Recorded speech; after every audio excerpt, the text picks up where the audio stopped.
Guest হাউসে মহিলাকে খুনের চেষ্টায় গ্রেফতার এক। মুচিপাড়া থানা এলাকার গেস্ট হাউস থেকে উদ্ধার মহিলা এনআরএসে ভর্তি রয়েছে।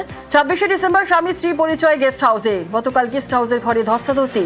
মুচিপাড়া থানায় খবর দেন গেস্ট হাউসের কর্মীরাই। অজ্ঞান অবস্থায় উদ্ধার হয় সেই মহিলা। গলায় আঘাতের চিহ্ন। গেস্ট হাউস থেকেই গ্রেফতার অভিযুক্ত যুবক।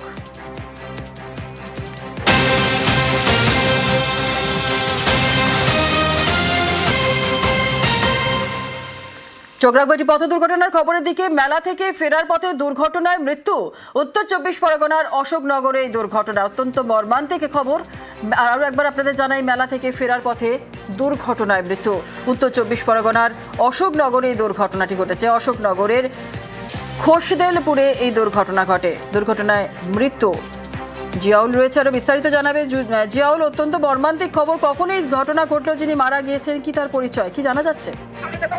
একদম দেখো, গভীর রাতে দুর্ঘটনা ঘটে। অর্থাৎ বাণীপুর হাবড়া বাণীপুর মেলা থেকে সেখান থেকে প্রায় 5 বন্ধু বাইকে করে ফিরছিল।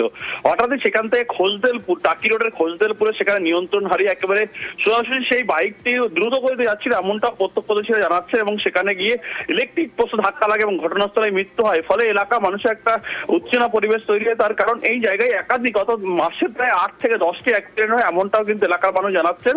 ফলে এলাকা ঘুটঘুটে অন্ধকার, সঙ্গে হচ্ছে টান। অর্থাৎ এই রাস্তায় টাকি রোডের টান জায়গা থেকেই এই অ্যাক্সিডেন্ট হচ্ছে এবং ঘটনাস্থলে কিন্তু মৃত্যু হয়। যুবকের এখনো পর্যন্ত পরিচয় জানা গেছে বারাসাতের কদমবাগান এলাকায়। কিন্তু যেভাবে দ্রুতগতিতে যাওয়ার সময় দুর্ঘটনার ফলে এলাকায় একটা শোকের ছায়া নেমে এসেছে। ধন্যবাদ।